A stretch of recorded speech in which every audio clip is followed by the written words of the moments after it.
मेरे वरिष्ठ कॉलीग्स मेरे साथ हैं। हम लोग अभी चुनाव आयोग से आए हैं।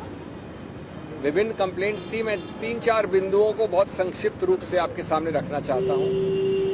पहला बिंदु है जो हमने कहा चुनाव आयोग को कि किसी परोक्ष रूप से साइलेंस पीरियड में जो चुप्पी रहने का समय होता है 48 घंटे चुनाव के पहले, उसमें कोई भी नहीं, चाहे कितना बड़ा लीडर हो, वो किसी रूप से सीधे रूप से या परोक्ष रूप से कैंपेनिंग नहीं कर सकता। हमें कोई आपत्ति नहीं है कोई व्यक्ति, कोई लीडर कुछ भी करे, मौन व्रत रखे या कैंपेन करे, लेकिन वो साइलेंस पीरियड में इनडायरेक्ट कैंपेनिंग नहीं होनी चाहिए। हमने ये कंप्लेंट रखी है कि माननीय प्रधानमंत्री ने जो घोषणा की है कि वो एक मौन व्रत में बैठेंगे 30 तारीख की शाम से। आप जानते हैं कि जो चुप्पी का समय है वो 30 तारीख की सुबह 7 बजे से लेकर 1 तारीख तक चलता है। ठीक उसके बीच में माननीय प्रधानमंत्री ने घोषणा की है। ये सीधा आदर्श संहिता का उल्लंघन है। ये वो तौर तरीके हैं जिनसे आप या तो कैंपेनिंग कर रहे हैं या अपने आप को प्रसारित कर रहे हैं सभी चैनल्स द्वारा, प्रिंट मीडिया द्वारा। हमने 2 बड़े सरल बिंदु रखे हैं चुनाव आयोग के सामने। या तो प्रधानमंत्री इसको मात्र 24-48 घंटे बाद शुरू करें, 1 तारीख की शाम को वो हर प्रकार का आध्यात्म मौन व्रत कर सकते हैं अगर वो चाहें तो। और या अगर वो इंसिस्ट करते हैं कि कल शाम को 30 तारीख की शाम को शुरू करेंगे जैसा कि घोषणा में आया है, तो ये आवश्यक होना चाहिए प्रतिबंध चुनाव आयोग द्वारा कि इसका प्रसारण न प्रिंट न देखने वाली मीडिया, विजुअल मीडिया के द्वारा प्रतिबंधित होना चाहिए। वो खुद कैंडिडेट हैं इस आखिरी चरण में। 55 करीब 55 के आसपास कॉन्स्टिट्यूएंसीज हैं और इस प्रकार का प्रसारण बिल्कुल नहीं अनुमति मिलनी चाहिए।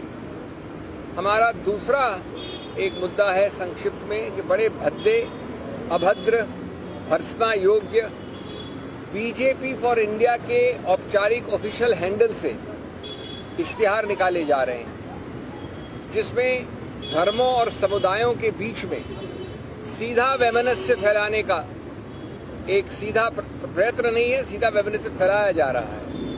हमने एक इश्तिहार रखा बीजेपी फॉर इंडिया के हैंडल से जिसमें एक अल्पसंख्यक के पास जाकर दूसरा आदमी किसी और के पास जाता है और कहता है, हिंट करता है कि हम आपका सामान लेकर उस अल्पसंख्यक को दे देंगे। और वो कांग्रेस के नाम पे चलाती है, बीजेपी फॉर इंडिया के हैंडल से कांग्रेस का नाम सीधा लेती है। ये झूठ ही नहीं, 75 साल इस देश में विभिन्न प्रधानमंत्रियों, विभिन्न पार्टी के लीडरों ने कैंपेनिंग की है।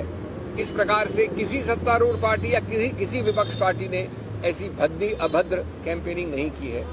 ये संहिता का, चुनाव का जो एक्ट है, रिप्रेजेंटेशन ऑफ पीपल्स एक्ट, संविधान के सब जो मूल तत्व हैं, सब चीजों का उल्लंघन है, डूज एंड डोंट्स का उल्लंघन है। इसमें भी तुरंत प्रतिबंध लगना चाहिए। तीसरा बिंदु जो हमने रखा चुनाव आयोग के सामने वो है डॉक्टर्ड वीडियोस का। जब कोई और थोड़ा सा भी अनजाने में भी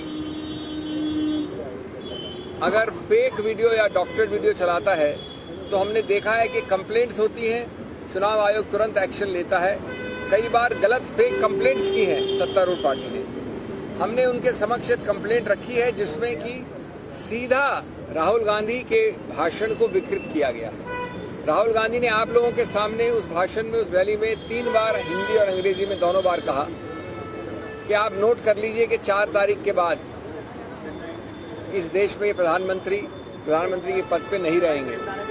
इनको टाटा बाय बाय, इनका राजनीतिक पूरा जो पद है वो खत्म हो जाएगा।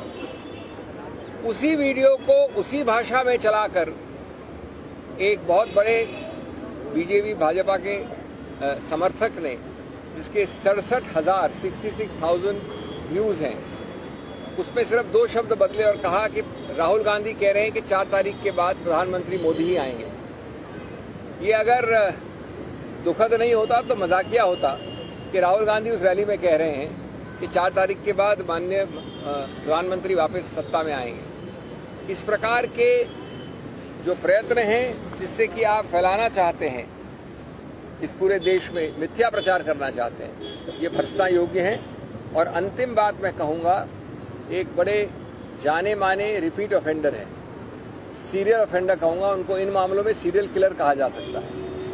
और मैंने कहा विनम्रता से चुनाव आयोग को कि जब तक आप इनको प्रतिबंधित नहीं करेंगे, कड़े शब्द नहीं करेंगे, इनके विरुद्ध बहुत स्ट्रांग कार्रवाई नहीं करेंगे, तो ये बार बार ज्यादा बुलंद होकर ये गलती करेंगे। उनका नाम है श्री हेमंत शर्मा। न किसी प्रधानमंत्री ने न किसी मुख्यमंत्री ने 75 साल में ऐसे शब्दों का प्रयोग किया है।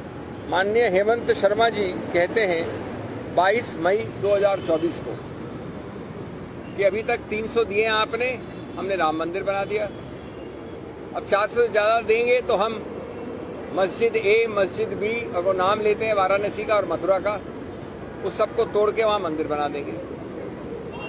मैं समझता हूं कि ये जो उदाहरण दिए हमने, एक नहीं सभी के सब, ये इस आधार पर चल रहे हैं कि इस देश में न संविधान है, न किसी चीज जिसको आप धर्मनिरपेक्षता कहते हैं वो है, न चुनाव आयोग है, न अनुच्छेद 324, 329 है, न मॉडल कोड ऑफ कॉन्डक्ट है।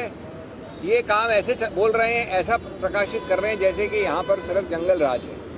इसलिए ये आवश्यक है कि तुरंत बिना डिले के, और वो हम सब जानते हैं कि ये विंडो बहुत छोटा होता है, आप तुरंत एक्शन नहीं लेंगे तो उनके सब दुष्प्रचार का फायदा वो उठाएंगे। ये हमारा था।